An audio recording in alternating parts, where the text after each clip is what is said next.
मैं रेवंत रेड्डी तेलंगाना राज्य के मुख्यमंत्री हूँ।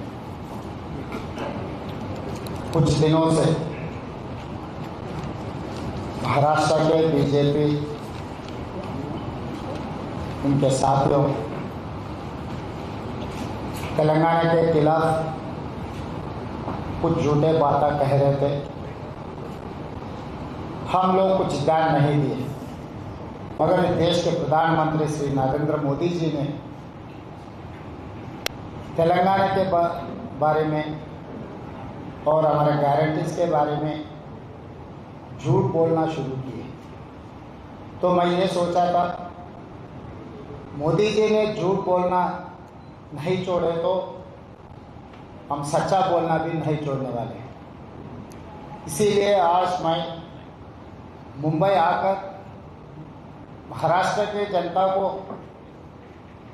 जो तेलंगाना सरकार श्रीमती सोनिया जी ने सितंबर 17, 2023 चुनाव के समय पर 6 गारंटी दिया हुआ है, वो गारंटीज हम लोग systematically we have implemented in Telangana. इनके डिटेल्स महाराष्ट्र जनता के सामने रखने का मेरा जिम्मेदारी है। इसीलिए आज मुंबई कांग्रेस पार्टी ऑफिस में हम लोग एक प्रेस कॉन्फ्रेंस के माध्यम से हिंदुस्तान में सबसे ज़्यादा फार्मर्स सुसाइड महाराष्ट्र में हो रहा है, उसके बाद तेलंगाना था। तो किसानों के कर्जा माफी के वजह से पिछले सरकार ने जो बात दिया हुआ है, पिछले सरकार ने जो धोखा दिया हुआ है किसानों को, वो केंद्र सरकार या राज्य सरकार किसानों के वेलफेयर में कुछ काम नहीं किए, मिनिमम सपोर्ट प्राइस नहीं दिया हुआ है और किसान के खिलाफ 3 काला कानून लागू करके मोदी जी ने किसानों को अमेज़न, अदानी, अंबानी को हवाला करने के लिए कोशिश कर रहा था। तो हम लोग ये सोचे, ये गारंटी दिए तेलंगाना जितने भी किसान लोग हैं 2 लाख कर्जा माफी करने वादा किया। 25 दिन में 22,22,067 किसानों को 17,869 crores, मतलब अराउंड 18,000 crores, 22.5 लाख किसानों को हम कर्जा माफी किए। किसी को डेटा अगर चाहे तो हर किसान का डेटा मैं दे सकता हूं। पिछले जब नरेंद्र मोदी जी ने उनके भाषण पे तेलंगाना किसानों के बारे में बात निकाले तो मैं पूरा उनको डिटेल जवाब लिखा था। उसके बाद मोदी जी ने उनके ट्विटर पे जो लगाया था वो ट्विटर उनका जो ट्वीट था वो डिलीट करवा दिया। हमारा गारंटी सोनिया जी या गांधी परिवार ने कुछ गारंटी दिए तो कम वाट में political repercussions Congress party, Gandhi परिवार ने परवाह नहीं करते हुए हम लोग ये लागू किए। और दूसरी बात रहा तेलंगाना प्रदेश, सोनिया जी ने गारंटी दिया हुआ है तेलंगाना प्रदेश देने के लिए।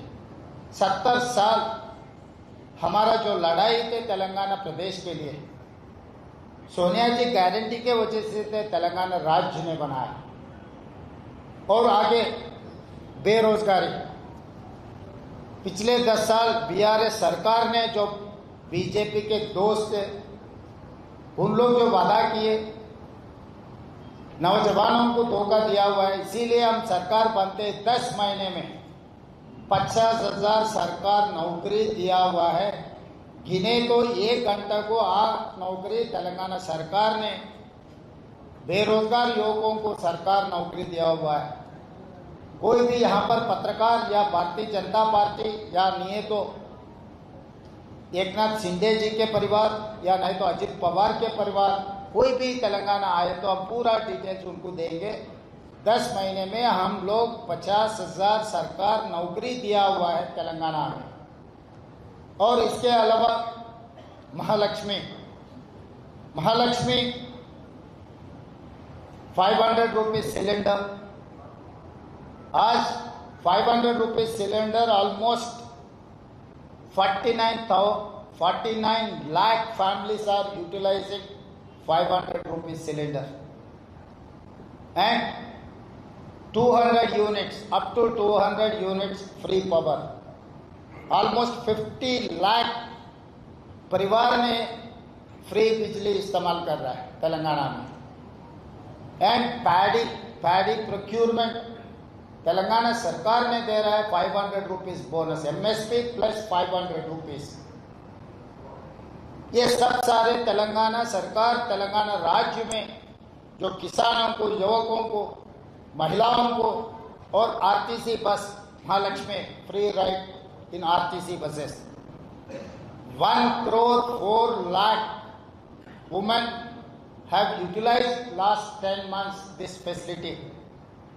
Telangana state government has paid 3,541 crores to Telangana Road Transport Corporation. मतलब saturation, free power is saturation, 500 rupees cylinder is saturation, and bus ride is saturation, किसान कर्जा माफी सैचुरेशन। सरकार ने जितने भी नोटिफिकेशन दिए, हर नोटिफिकेशन का हम नौकरी दिया हुआ है। तो ये सब सारे हम लोग वादा किए, वादा निभाए।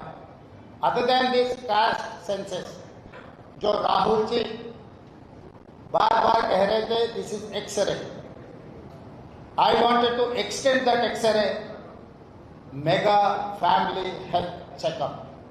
इस देश में ओबीसी, दलित, आदिवासी जो पिछड़े लोग हैं, उन लोगों का गिनती तेलंगाना सरकार ने कल से शुरू किया। 1 महीने में हम लोग पूरा तेलंगाना 4 करोड़ जनता के हिसाब किताब लेकर देश को अब सवाल करेंगे, मोदी जी को हम सवाल करेंगे। 2025 जनवरी से जो शुरुआत होने वाले सेंसस में, वो सेंसस में कुल गणना भी कास्ट सेंसस भी इंक्लूड करना है। This is what our demand. We have passed a resolution in our cabinet saying that we are demanding that government of India has to implement caste census. This is what our challenge to Narendra Modi. जो राहुल जी ने बात दिया हुआ है इस देश को, इस जनता को, 140 करोड़ लोगों को, 140,000 करोड़ लोगों को जो बात दिया हुआ है, बात निभाने का काम कांग्रेस पार्टी के है। इसीलिए बीजेपी ने या मोदी जी खासकर महाराष्ट्र में बोलने के लिए उनका कोई सक्सेस स्टोरी नहीं है। इसीलिए उनका जब सक्सेस स्टोरी नहीं है तो दूसरों के ऊपर इल्जाम लगा के चुनाव जीतने के लिए मोदी जी का आदत है, वो ऐसा कोशिश करने का उनका आदत है। हम बचपन में पढ़ते थे किताबों में, महाराष्ट्र बोले तो छत्रपति शिवाजी महाराज, फूले जी, डॉक्टर बाबा साहेब अम्बेडकर, बाला साहेब ठाकरे जी, शरद पवार जी।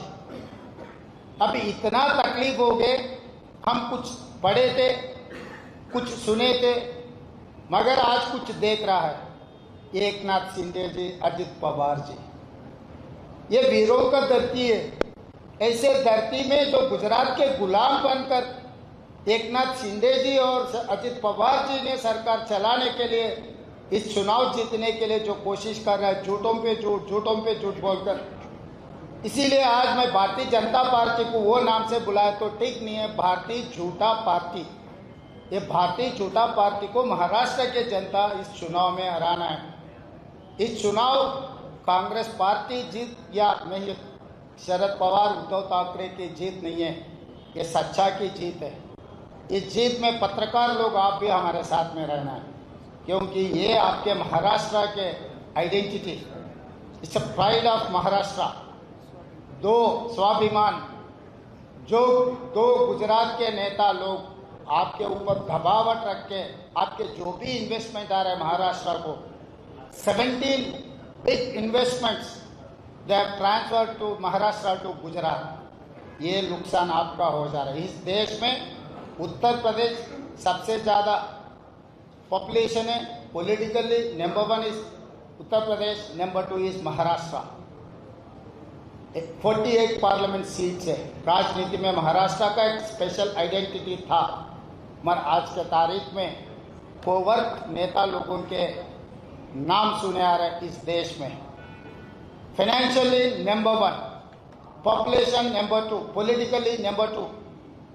इतना पावरफुल मुंबई, इतना पावरफुल महाराष्ट्र, किसी के हाथ में धोखा खाकर इस चुनाव में हार गए तो महाराष्ट्र जनता बहुत कुछ खोना पड़ता। इसीलिए मैं आपके बगल में रहता हूँ। हैदराबाद महाराष्ट्र के साथ साथ में हैदराबाद तेलंगाना है, हैदराबाद कर्नाटका।